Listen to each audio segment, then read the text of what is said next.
Is this on? Is it on? Oh, it is on. Sorry, my bad.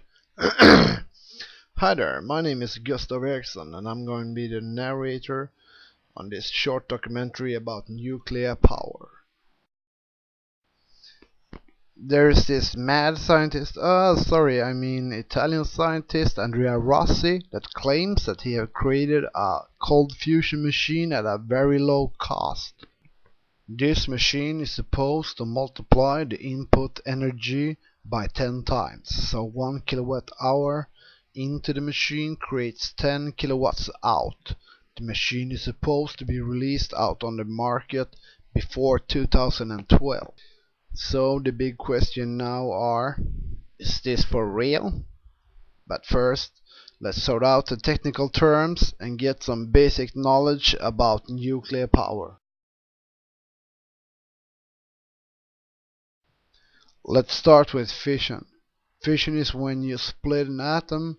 You create this process by firing a single proton at a plutonium or a uranium atom. When the proton hits the uranium core, as in this picture, the core breaks into two pieces, creating krypton and barium. These are two highly radioactive substances and releases three new protons that can split three other uranium cores, and a chain reaction is created. Now you have to control this chain reaction, or else you will have a massive explosion, what we refer to as a nuclear bomb. And how do you gain energy from this process? You do that by absorbing the heat that is being released when the atom splits.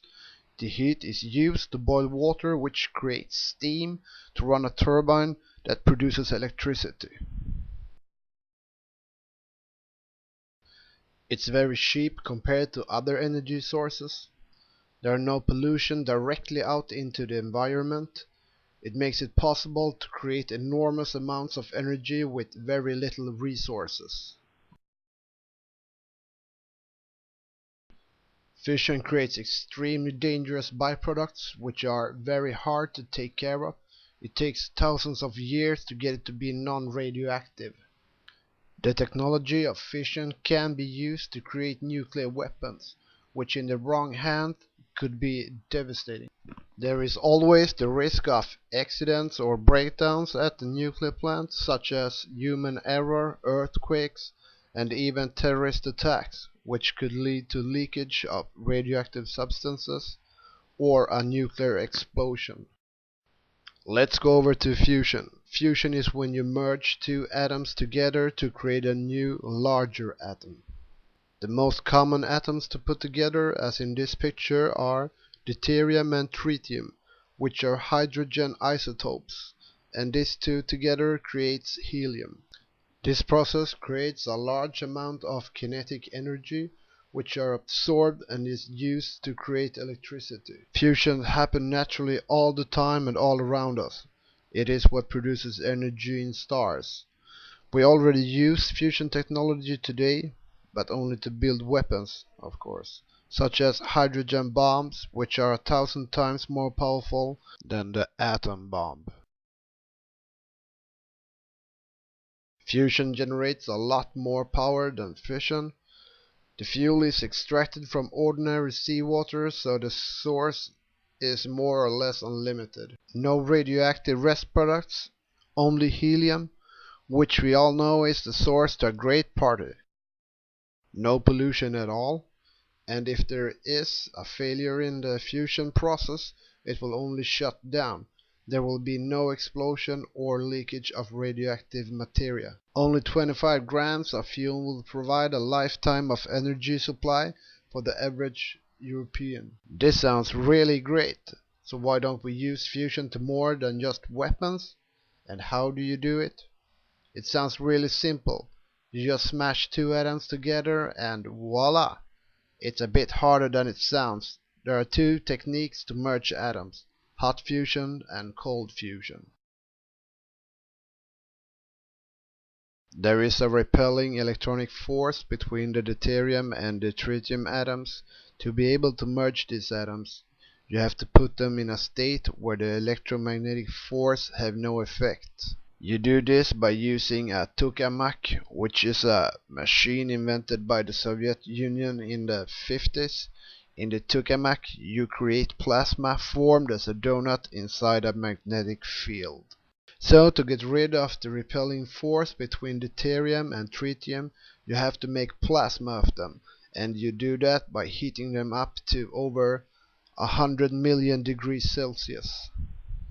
To reach this temperature, you use ohmic heating, which means that you run electric current through the plasma.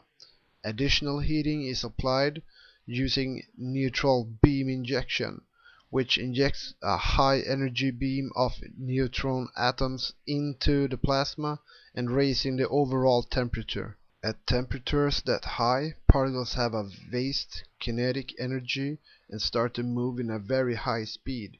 So you have to contain and control the particles with a magnetic field. So the plasma, which is in gas form, moves around in a circle in the tokamak. It moves around in a solid confinement vessel. That prevents the heat to leak out, which would melt down the whole construction within seconds. This vessel also prevents air to get into the plasma, which is maintained in vacuum. We have now created the conditions that are in stars, and fusion will begin by itself.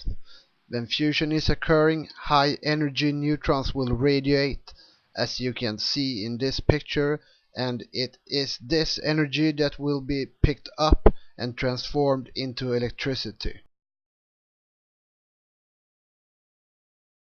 The technology is very expensive. The fusion plant ITER, which is under construction right now, is planned to cost over 100 billion Swedish crowns. It is still not proven that it's possible to produce more output power than it takes input power. The scientist believes that it's not possible to build commercial fusion plants that create more power than it uses before 2040. Cold fusion is based on the same procedure as hot fusion, merging deuterium and tritium to create helium. Instead of using heat to overcome the repelling force, you use hydrogen, which contains deuterium and tritium. The hydrogen is sucked up in a palladium during an electrolytic process, which gives the hydrogen extreme density, so that the deuterium and tritium atoms are forced to merge, and this can be done at room temperature.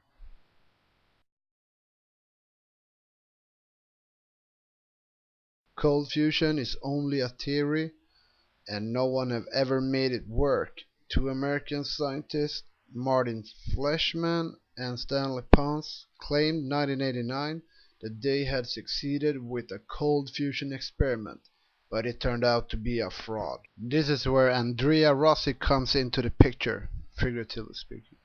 Let's do a background check on Rossi. He is convicted of gold smuggling, a fraud of cheating the Italian government to give him money to build a machine that could create oil out of garbage, and a tax fraud. So it's not wrong to say that his background is a bit shady. But let bygones be bygones. Back to the machine.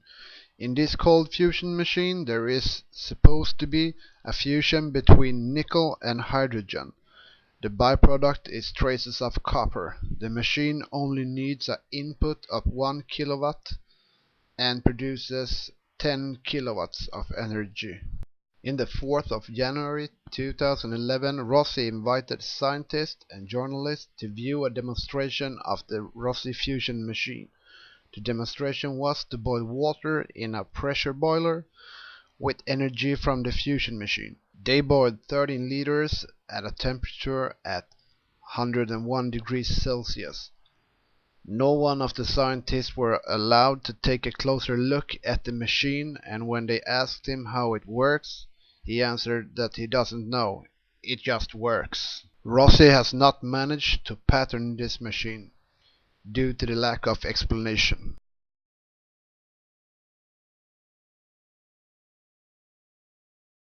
Does it really work?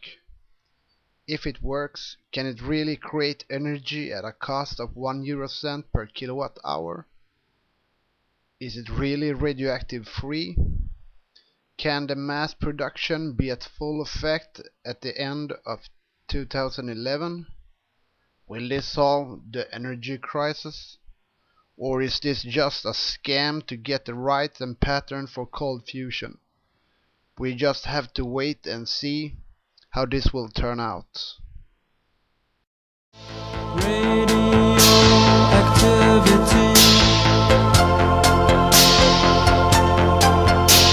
is in the air.